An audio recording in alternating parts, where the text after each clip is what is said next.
à Monsieur Ernest Comélio, juge d'instruction, 23 bis, rue de Seine, Paris, 6e. Mon juge, je voudrais qu'un homme, un seul, me comprenne, et j'aimerais que cet homme soit vous. Nous avons passé de longues heures ensemble, pendant les semaines de l'instruction. Mais alors, il était trop tôt. Vous étiez un juge. Vous étiez mon juge. Et j'aurais eu l'air d'essayer de me justifier. Vous savez à présent que ce n'est pas de cela qu'il s'agit, n'est-ce pas? J'ignore l'impression que vous avez eue quand vous êtes entré dans le prétoire. Celui-ci vous est évidemment familier. Moi, je me souviens fort bien de votre arrivée. J'étais tout seul, entre mes deux gardes. Il était 5 heures du soir, et la pénombre commençait à former comme des nuages dans la salle. C'est un journaliste, leur table était très près de moi. C'est un journaliste, dis-je, qui, le premier, s'est plaint à son voisin de ne plus y voir clair. Le voisin l'a dit au suivant, un vieux assez malpropre, aux yeux cyniques, qui doit être un vieil habitué des tribunaux.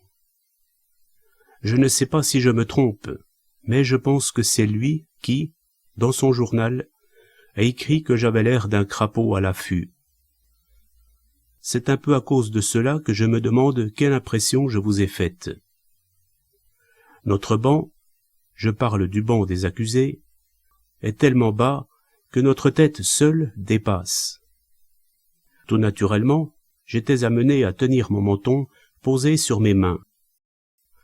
J'ai le visage large, trop large, et facilement luisant de sueur. Mais pourquoi parler de crapaud? Pour faire rire les lecteurs? Parce que ma tête ne lui a pas plu? Ce sont des détails, excusez-moi. Cela n'a aucune importance. Le vieux journaliste, à qui avocat et magistrat serrent familièrement la main, a adressé un petit signe au président. Celui-ci s'est penché sur son assesseur de gauche, qui s'est penché à son tour. Et ainsi, l'ordre est allé jusqu'à l'huissier, qui a allumé les lampes. Si je vous en parle, c'est que tout ce manège m'a intéressé pendant un bon moment. Et cela me rappelle que, jeune garçon, ce qui me passionnait le plus à l'église, c'était de voir le sacristain allumer et éteindre les cierges. Bref, c'est à ce moment-là que, votre serviette sous le bras, votre chapeau à la main, vous vous êtes faufilé, avec l'air de vous excuser, parmi les stagiaires qui encombraient l'entrée. Il paraît, un de mes avocats me l'a affirmé avec chagrin, que pendant la plus grande partie du procès, je me suis fort mal tenu. Mais aussi, ils ont débité tant de stupidité, et avec une telle solennité. Il m'est arrivé, me dit-on, de hausser les épaules et même de sourire d'un sourire sarcastique. Un journal du soir a publié une photographie de moi, prise alors que je souris, souligne-t-il, au moment le plus pathétique de la déposition d'un témoin. Le hideux sourire de l'accusé. Il est vrai que d'aucuns parlent du hideux sourire de Voltaire. Vous êtes entré. Je ne vous avais jamais vu que derrière votre bureau. Vous m'avez fait penser au chirurgien qui arrive en coup de vent à l'hôpital où l'attendent ses élèves et ses aides. Vous n'avez pas regardé tout de suite de mon côté. Et moi, pourtant, j'avais une folle envie de vous dire bonjour, d'avoir avec vous un contact humain. Est-ce si ridicule? Est-ce encore du cynisme, pour employer le mot dont on s'est beaucoup servi à mon sujet?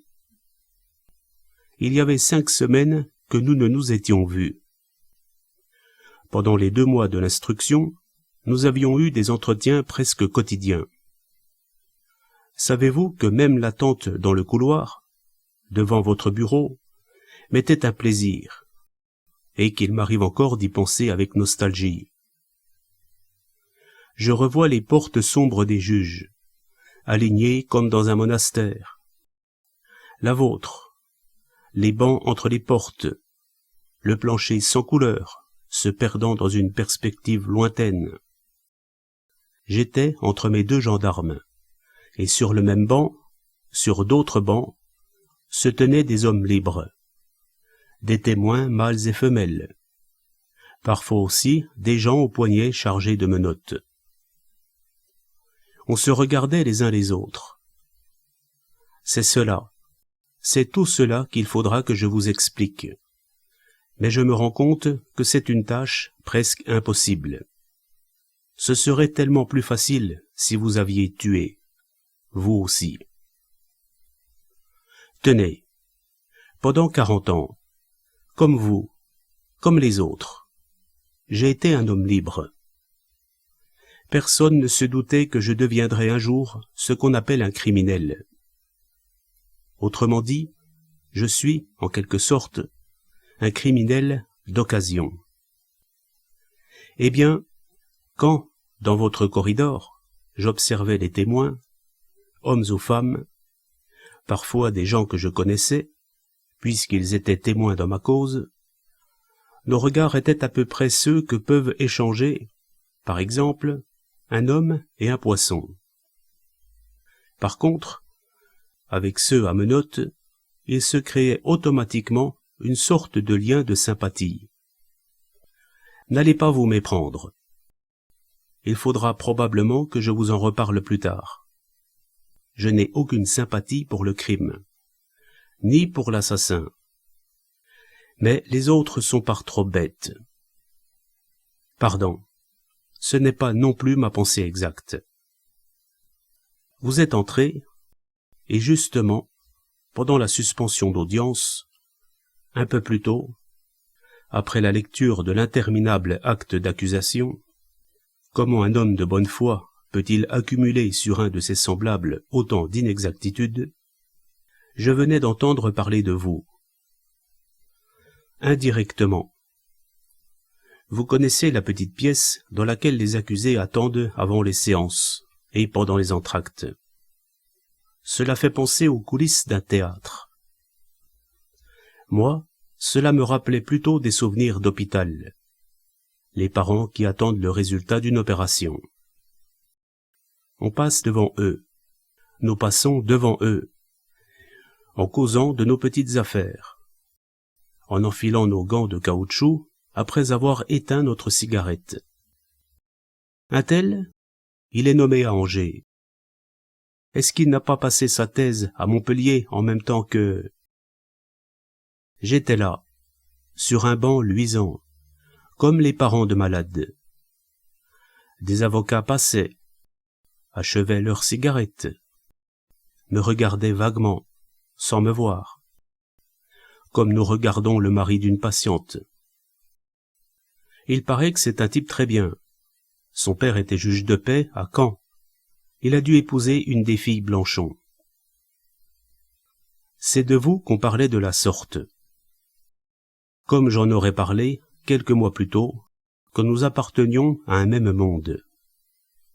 À cette époque-là, si nous avions habité la même ville, nous nous serions rencontrés 2 fois par semaine devant une table de bridge. Je vous aurais appelé mon cher juge, et vous, mon cher docteur. Puis, avec le temps, mon vieux Comélio, mon bon à l'avoine. Est-ce que nous serions devenus vraiment amis? C'est en entendant parler de vous que je me le suis demandé. Mais non, répliquait le second avocat. Vous confondez avec un autre Comélio, Jules, son cousin, qui a été rayé du barreau de Rouen voilà 2 ans, et qui a en effet épousé une demoiselle Blanchon. Ce Comélio a épousé la fille d'un médecin dont le nom m'échappe. Encore un détail qui nous rapproche. À La Roche-sur-Yon, je compte quelques magistrats parmi mes amis. Je n'ai jamais pensé, avant, à leur demander s'il en est pour eux de leurs clients, comme pour nous des nôtres. Nous avons vécu près de 6 semaines ensemble, si je puis ainsi m'exprimer. Je sais bien que pendant ce temps, vous aviez d'autres soucis, d'autres clients, d'autres travaux, et que votre existence personnelle continuait. Mais enfin, je représentais, comme pour nous certains malades, le cas intéressant. Vous cherchiez à comprendre. Je m'en suis aperçu. Non seulement avec toute votre honnêteté professionnelle, mais en tant qu'homme. Un détail, entre autres. Nos entretiens ne se passaient pas en tête-à-tête, puisque votre greffier et un de mes avocats, presque toujours maître Gabriel, y assistaient. Vous connaissez votre cabinet mieux que moi. La haute fenêtre qui donne sur la Seine, avec les toits de la Samaritaine comme peints sur une toile de fond. La porte souvent entr'ouverte d'un placard où sont suspendues une fontaine d'émail et une serviette. Il y a, chez moi, la même fontaine à laquelle je me lave les mains entre 2 clients. Or, en dépit des efforts de maître Gabriel pour prendre en tout et partout la première place, il y avait souvent des moments où j'avais l'impression que nous étions seuls, où, comme d'un commun accord, nous avions décidé que les 2 autres ne comptaient pas. Nous n'avions pas besoin de clin d'œil pour cela. Il suffisait de les oublier. Et lors des coups de téléphone. Pardonnez-moi de vous en parler. Cela ne me regarde pas. Mais ne vous êtes-vous pas informé, vous, des détails les plus intimes de ma vie, et comment voulez-vous que je n'ai pas été tenté de faire la même chose? Vous avez reçu 5 ou 6 fois, presque toujours à la même heure, et vers la fin de l'interrogatoire, des appels qui vous troublaient, vous mettaient mal à l'aise. Vous répondiez autant que possible par monosyllabes. Vous consultiez votre montre en prenant un air détaché. Non, pas avant 1 heure. C'est impossible. Oui. Non. Pas en ce moment. Une fois, vous avez lâché par inadvertance. Non, mon petit. Et vous avez rougi, mon juge.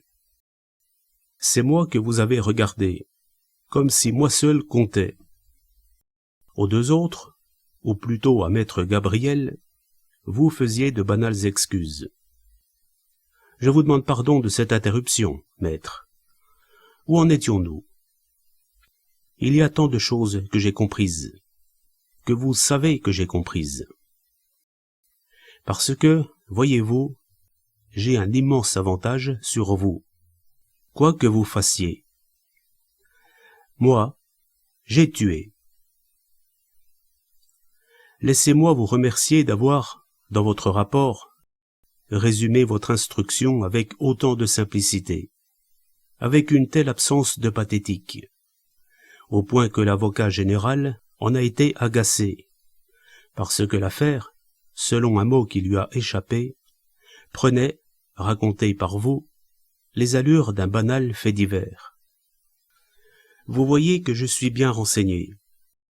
Je sais même qu'un jour que vous parliez de moi entre magistrats, on vous a demandé, vous qui avez eu de nombreuses occasions d'étudier à l'avoine, pouvez-vous nous dire si, à votre avis, il a agi avec préméditation ou s'il a commis son forfait sous le coup d'une émotion intense? Comme j'aurais été anxieux, mon juge, si j'avais été là. Mon désir de vous souffler aurait été tel que j'en aurais eu des fourmis dans tout le corps. Il paraît que vous étiez hésitant, que vous avez tout sauté 2 ou 3 fois. En mon âme et conscience, je crois fermement qu'à l'avoine, quoi qu'il prétende, quoi qu'il pense peut-être, a agi dans un moment de responsabilité atténuée et que son geste n'était pas prémédité. Eh bien, mon juge, j'en ai eu de la peine. J'y ai pensé à nouveau, quand je vous ai vu parmi les stagiaires. Mon regard devait contenir un reproche, car, lorsque vous êtes sorti, un peu plus tard, vous m'avez fait face pendant quelques secondes. Vous avez levé les yeux. Tant pis si je me trompe. Vous paraissiez me demander pardon. Si je ne m'abuse, le sens de votre message était « J'ai tout fait pour comprendre, honnêtement. Désormais, c'est à d'autres que moi de vous juger. » Nous ne devions plus nous revoir. Nous ne nous reverrons sans doute jamais plus. D'autres clients sont amenés devant vous chaque jour par les gendarmes. D'autres témoins plus ou moins intelligents ou passionnés. Malgré ma satisfaction que tout soit fini, je les envie, je l'avoue, parce qu'ils ont encore des chances de s'expliquer, tandis que, moi, je ne puis compter désormais que sur cette lettre que vous classerez peut-être à la rubrique bêtisier, sans l'avoir lue. Ce serait dommage, mon juge. Je vous le dis sans vanité.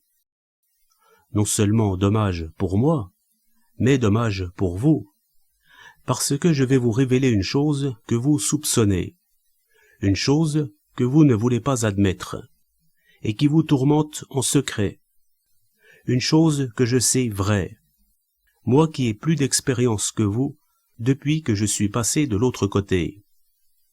Vous avez peur. Vous avez peur, précisément, de ce qui m'est arrivé. Vous avez peur de vous, d'un certain vertige qui pourrait vous saisir.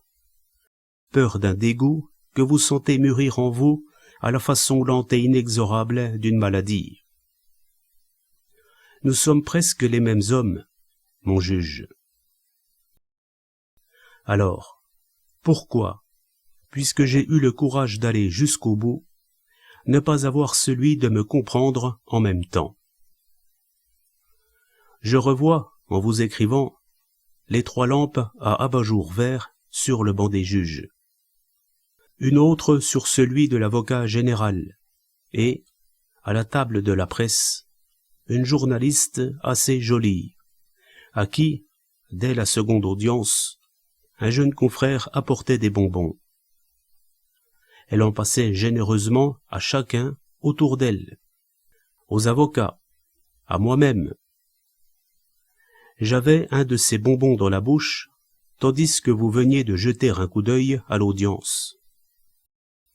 Est-ce que vous avez l'habitude d'assister ainsi en spectateur au procès dont vous avez conduit l'instruction? J'en doute. Le couloir, devant votre cabinet, ne désemplit pas. Un prévenu remplace automatiquement un autre prévenu. Or, vous êtes revenu 2 fois. Vous étiez là quand on a donné lecture du verdict, et c'est peut-être à cause de vous que je ne me suis pas emporté. Qu'est-ce que je vous disais? S'écriait tout fier maître Gabriel au confrère qui venait le congratuler. Si mon client avait été plus sage, c'était l'acquittement que j'emportais. L'imbécile. Le joyeux imbécile satisfait. Attendez, si vous voulez rire, voici de quoi vous réjouir.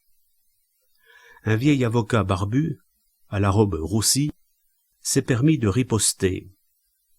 Doucement, mon cher confrère. Avec un revolver, oui. Avec un couteau, à la rigueur. Avec les mains, jamais. Un acquittement, dans ces conditions, ne s'est pas vu une seule fois dans les annales judiciaires. Avec les mains. Est-ce que ce n'est pas magnifique? Est-ce que cela ne suffirait pas à vous donner envie de passer de ce côté-ci? Mon compagnon de cellule me regarde écrire, sans cacher une admiration mêlée d'agacement. C'est un fort garçon de 20 ans, une sorte de taureau au visage sanguin et au regard limpide.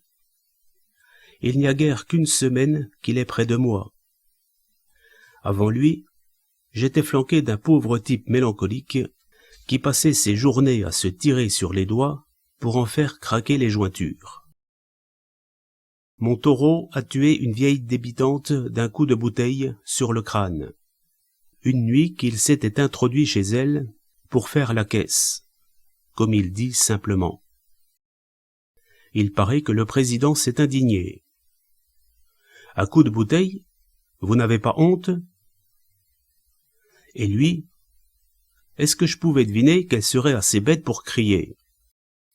Il fallait que je la fasse taire. Il y avait une bouteille sur le comptoir. Je ne savais même pas si elle était vide ou pleine. Maintenant, il est persuadé que je prépare la révision de mon procès ou que je sollicite une grâce quelconque. Ce qu'il est incapable de comprendre, lui qui a pourtant tué, mais par accident. Il a presque raison, c'est presque la faute de la vieille. Ce qu'il est incapable de comprendre, c'est que je m'obstine à prouver, moi, que j'ai agi avec préméditation, en pleine connaissance de cause. Entendez-vous, mon juge? Avec préméditation. Tant que quelqu'un n'aura pas admis ça, je serai seul au monde. En pleine connaissance de cause. Et vous finirez par comprendre, à moins que, comme certains de mes confrères, que cela humiliait de me voir sur le banc des assises, vous préfériez prétendre que je suis fou, tout à fait fou ou un peu fou, en tout cas irresponsable ou de responsabilité atténuée. Ils en ont été pour leurs frais, grâce à Dieu. Aujourd'hui encore, alors qu'on pourrait croire que tout a été dit, que tout est terminé, ils continuent à s'agiter, et je soupçonne mes camarades, des amis, ma femme peut-être, et ma mère, de les pousser. Toujours est-il qu'après 1 mois, on ne m'a pas encore envoyé à Fontevraud, où je devais théoriquement purger ma peine. On m'observe. On me fait passer sans cesse dans l'infirmerie. On me pose des tas de questions que je connais aussi bien qu'eux et qui me font sourire de pitié. Le directeur en personne est venu plusieurs fois m'épier à travers le guichet, et je me demande si on n'a pas mis le jeune taureau dans ma cellule, à la place du mélancolique, pour m'empêcher de me suicider. C'est mon calme, justement, qui les effraie. Ce qu'ils ont appelé, dans les journaux, mon inconscience, ou mon cynisme. Je suis calme, c'est un fait, et cette lettre doit vous en convaincre. Bien que simple médecin de famille, j'ai eu l'occasion de faire assez de psychiatrie pour reconnaître une lettre de fou. Tant pis, mon juge, si vous croyez le contraire. Ce serait pour moi une grande désillusion, car j'ai encore cette illusion de posséder un ami, et cet ami, aussi étrange que cela puisse paraître, c'est vous. En ai-je des choses à vous raconter, maintenant qu'on ne peut plus m'accuser de chercher à sauver ma tête, et que maître Gabriel n'est plus là pour me marcher sur le pied chaque fois que j'énonce une vérité trop simple pour son entendement. Nous appartenons tous les deux à ce qu'on appelle chez nous les professions libérales, à ce que, dans certains pays moins évolués, on désigne plus prétentieusement par le mot « intelligentsia ». Ce mot-là ne vous fait pas rire? Non? Peu importe. Nous appartenons donc à une bourgeoisie moyenne, plus ou moins cultivée, celle qui fournit le pays de fonctionnaires, de médecins, d'avocats, de magistrats, souvent de députés, de sénateurs et de ministres. Cependant, à ce que j'ai cru comprendre, vous êtes en avance sur moi d'au moins une génération. Votre père était déjà magistrat, alors que le mien vivait encore de la terre. Ne dites pas que cela n'a pas d'importance. Vous auriez tort. Vous me feriez penser aux riches qui prétendent volontiers que l'argent n'est rien dans la vie. Parce qu'ils en ont, parbleu. Mais quand on n'en a pas, hein? Est-ce que vous en avez manqué, vous aussi? Tenez, ma tête de crapaud, comme a dit le journaliste spirituel. À supposer que vous vous soyez trouvé à ma place au banc des accusés. Il n'aurait pas parlé de tête de crapaud. Une génération en plus ou en moins, cela compte. Vous en êtes la preuve. Vous avez déjà le visage allongé, la peau mate, une aisance dans les manières que mes filles sont seulement en train d'acquérir. Même vos lunettes, vos yeux de myope, même votre façon calme et précise d'essuyer vos verres avec votre petite peau de chamois.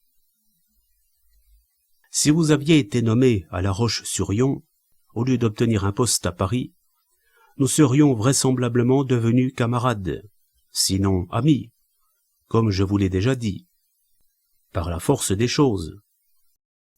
Sans doute m'auriez-vous considéré sincèrement comme un égal, mais moi, dans le fond de moi-même, je vous aurais toujours un peu envié. Ne protestez pas. Regardez autour de vous. Pensez à ceux de vos amis qui appartiennent, comme moi, à la première génération montante. Monter où? Je me le demande. Mais passons.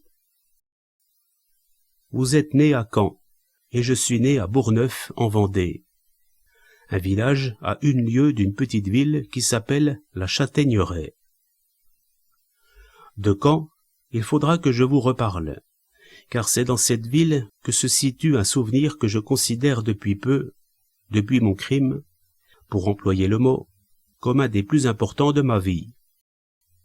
Pourquoi ne pas vous le raconter tout de suite, puisque cela nous place sur un terrain que vous connaissez bien.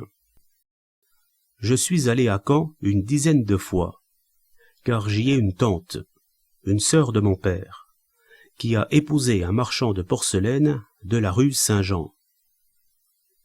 Vous voyez certainement la boutique, à 100 de mètres de l'Hôtel de France, là où le tram frôle le trottoir de si près que les passants sont obligés de se coller aux maisons. Chaque fois que je suis allé à Caen, il pleuvait. Et j'aime la pluie de votre ville. Je l'aime d'être fine, douce et silencieuse. Je l'aime pour le halo qu'elle met sur le paysage, pour le mystère dont elle entoure, au crépuscule, les passants et surtout les passantes. Tenez, c'était à une de mes premières visites à ma tante. La nuit venait de tomber et tout était luisant de pluie. Je devais avoir un peu moins de 16 ans. À l'angle de la rue Saint-Jean et de je ne sais quelle rue sans boutique, donc presque noire, il y avait une jeune fille vêtue d'un imperméable beige qui attendait, avec des cheveux blonds s'échappant d'un béret noir et des gouttelettes de pluie sur ses cheveux. Le tram est passé, avec son gros œil jaune tout humide, et ses rangs de têtes derrière les vitres embuées. Un homme, un jeune homme qui se tenait sur le marchepied, est descendu en voltige, juste devant le marchand de canne à pêche. Et alors, cela s'est fait comme dans un rêve. Au moment précis où il atterrissait sur le trottoir, la main de la jeune fille s'accrochait à son bras. Tous les deux, d'un même mouvement, se sont dirigés vers la rue obscure, avec une telle aisance que cela faisait penser à une figure de ballet. Et soudain, sans un mot, sur le premier seuil, ils se sont soudés l'un à l'autre, avec leurs vêtements mouillés, leur peau mouillée. Et moi, qui les regardais de loin, j'avais à la bouche comme un goût de salive étrangère. C'est peut-être à cause de ce souvenir-là que, 3 ou 4 ans plus tard, déjà étudiant, j'ai voulu faire, à Caen aussi, exactement la même chose. Aussi exactement que possible, en tout cas. Mais il n'y a pas eu de tramway, et on ne m'attendait pas. Vous connaissez évidemment la brasserie Champ d'Hiver. Pour moi, c'est la plus belle de France, avec une autre que je fréquentais, à Épinal, lorsque je faisais mon service militaire. Il y a, à gauche, l'entrée illuminée du cinéma, puis la vaste salle divisée elle-même en plusieurs parties, celle où l'on mange et où il y a des nappes et des couverts sur les tables, celle où l'on boit, où l'on joue aux cartes, et enfin, au fond, l'eau verte des billards sous leurs réflecteurs et les poses quasi hiératiques des joueurs. Il y a aussi, sur une estrade, l'orchestre et ses musiciens en smoking défraîchis, aux longs cheveux gras, au visage pâli. Il y a la lumière chaude du dedans et la pluie qui dégouline sur les vitres, les gens qui entrent et qui secouent leurs vêtements mouillés, les autos qui s'arrêtent et dont on aperçoit un moment les phares. Il y a les familles qui se sont endimanchées pour la circonstance et les habitués au visage couperosé qui font leur partie de dominos ou de cartes, toujours à la même table, et qui appellent le garçon par son prénom. C'est un monde, comprenez-vous, un monde presque complet, qui se suffit à lui-même, un monde dans lequel je me plongeais avec délice et que je rêvais de ne jamais quitter. Vous voyez qu'à 20 ans, j'étais assez loin de la cour d'assises. Je me souviens que je fumais une pipe énorme, qui me donnait l'illusion d'être un homme, et que je regardais toutes les femmes avec une égale avidité. Eh bien, ce que j'avais toujours espéré sans oser y croire, m'est arrivé, un soir. Il y avait, à une table en face de moi, seule à cette table, une jeune fille, une femme, peu importe, qui portait un tailleur bleu marine et un petit chapeau rouge. Si je savais dessiner, je pourrais encore crayonner son visage, sa silhouette. Elle avait quelques taches de son à la base du nez, et celui-ci se retroussait quand elle souriait. Or, elle m'a souri, doucement, avec bienveillance. Pas du tout le sourire provoquant auquel j'étais davantage habitué. Et nous nous sommes souris ainsi pendant un bon bout de temps. Assez de temps pour que les spectateurs du cinéma envahissent le café à l'entracte, puis repartent à l'appel de la sonnerie électrique. Alors, des yeux, rien que des yeux, elle a eu l'air de me poser une question, de me demander pourquoi je ne venais pas m'asseoir à côté d'elle. J'ai hésité.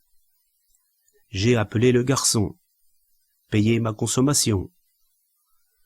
Gauchement, j'ai traversé l'allée qui nous séparait. Vous permettez? Un oui des yeux. Toujours des yeux. Vous aviez l'air de vous ennuyer, dit-elle enfin quand je fus installé sur la banquette. Ce que nous nous sommes dit ensuite, je l'ai oublié. Mais je sais que j'ai passé là une des heures les plus heureuses, les plus chaudes de ma vie. L'orchestre jouait des valses viennoises. Dehors, il pleuvait toujours. Nous ne savions rien l'un de l'autre, et je n'osais rien espérer. La séance cinématographique a pris fin, à côté. Des gens sont venus manger à la table voisine. Si nous partions, a-t-elle murmuré simplement. Et nous sommes sortis. Et, dehors, dans la pluie fine dont elle ne se souciait pas, elle m'a pris le bras le plus naturellement du monde. Vous êtes descendu à l'hôtel? Parce que je lui avais appris que j'étais vendéen, mais que je faisais mes études à Nantes. Non, chez une tante, rue Saint-Jean. Et elle? J'habite tout près de la rue Saint-Jean. Seulement, il ne faudra pas faire de bruit. Ma logeuse nous mettrait à la porte. Nous sommes passés devant la boutique de mon oncle, où les volets étaient fermés, et où, par la partie vitrée de la porte, on devinait de la lumière. Car c'était l'arrière-boutique qui leur servait de salon. Mon oncle et ma tante m'attendaient. Je n'avais pas de clé. Nous sommes passés aussi devant le marchand de canne à pêche, et j'ai entraîné ma compagne dans la rue calme, jusqu'au premier seuil. Vous comprenez? C'est là qu'elle m'a dit « Attends que nous soyons chez moi ». C'est tout, mon juge. Et, de le raconter, je m'aperçois que c'est ridicule. Elle a tiré une clé de son sac. Elle a mis un doigt sur sa bouche. Elle a balbutié à mon oreille « Attention aux marches ». Elle m'a conduit par la main le long d'un corridor obscur. Nous avons monté un escalier dont les marches craquaient, et, sur le palier, nous avons vu de la lumière sous une porte. Chut!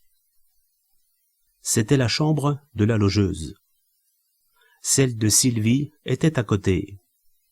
Il régnait dans la maison une odeur pauvre, assez fade. Il n'y avait pas encore l'électricité, et elle a allumé une lampe à gaz dont la lumière faisait mal aux yeux. Toujours en chuchotant, elle m'a dit, avant de passer derrière le rideau de cretonne à fleurs, « Je reviens tout de suite. » Et je revois les peignes sur la table qui servait de toilette, le mauvais miroir, le lit couvert d'une courte pointe. C'est tout. Et ce n'est pas tout, mon juge. C'est tout parce qu'il ne s'est rien passé que de très ordinaire. Ce n'est pas tout parce que, pour la première fois, j'avais eu faim d'une autre vie que la mienne. Je ne savais qui elle était, ni d'où elle venait. Je devinais confusément quel genre d'existence elle menait, et que je n'étais pas le premier à gravir le vieil escalier sur la pointe des pieds. Mais quelle importance cela avait-il? Elle était une femme, et j'étais un homme. Nous étions deux êtres humains, à chuchoter dans cette chambre, dans ce lit, avec la logeuse endormie derrière la cloison. Dehors, il pleuvait. Dehors, il y avait de temps en temps des pas sur le pavé mouillé, des voix de noctambules dans l'air humide.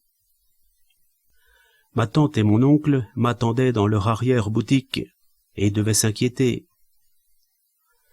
Il y a eu un moment, mon juge, où, la tête entre ses seins, je me suis mis à pleurer. Je ne savais pas pourquoi. Est-ce que je le sais aujourd'hui? Je me suis mis à pleurer de bonheur et de désespoir, tout ensemble. Je la tenais dans mes bras, simple et détendue. Je me souviens qu'elle caressait machinalement mon front en regardant le plafond. J'aurais voulu... Voilà ce que je ne pouvais pas exprimer, ce que je ne peux pas encore exprimer à présent. Quand, à ce moment-là, représentait le monde. Il était là, derrière les vitres, derrière la cloison qui nous cachait la logeuse endormie. Tout cela, c'était le mystère, c'était l'ennemi. Mais nous étions deux qui ne se connaissaient pas, qui n'avaient aucun intérêt commun, deux que le hasard avait rassemblés en hâte pour un instant. C'est peut-être la première femme que j'ai aimée. Elle m'a donné, pendant quelques heures, la sensation de l'infini. Elle était quelconque, simple et gentille. À la brasserie Champ d'Hiver, je l'avais prise d'abord pour une jeune fille qui attendait ses parents, puis pour une petite épouse qui attendait son mari. Or, nous étions dans le même lit, chair à chair, portes et fenêtres closes, et il n'y avait plus que nous deux au monde. Je me suis endormi. Je me suis réveillé au petit jour, et elle respirait paisiblement, en toute confiance, les deux seins hors des couvertures. J'ai été pris de panique, à cause de mon oncle et de ma tante. Je me suis levé sans bruit, et je ne savais pas ce que je devais faire, si je devais laisser de l'argent sur la table de toilette. Je l'ai fait honteusement. Je lui tournai le dos. Quand je me suis retourné, elle me regardait, et elle dit doucement, « Tu reviendras ?» Puis, « Fais attention à ne pas réveiller la propriétaire. » C'est bête, n'est-ce pas? Cela s'est passé dans votre ville. Est-ce que cela vous est arrivé, à vous aussi? Comme nous avons à peu près le même âge, peut-être avez-vous connu Sylvie? Peut-être avez-vous... Moi, mon juge, c'est mon premier amour. Mais c'est seulement maintenant, après tant d'années, que je m'en rends compte. Il y a quelque chose de plus grave, voyez-vous. Je me rends compte aussi que j'ai cherché une Sylvie pendant plus de 20 ans, sans le savoir, et que c'est à cause d'elle, en somme... Excusez-moi. Mon taureau est furieux, parce qu'on vient de nous apporter la gamelle et qu'il n'ose pas se servir avant moi. Je vous expliquerai cela une autre fois, mon juge.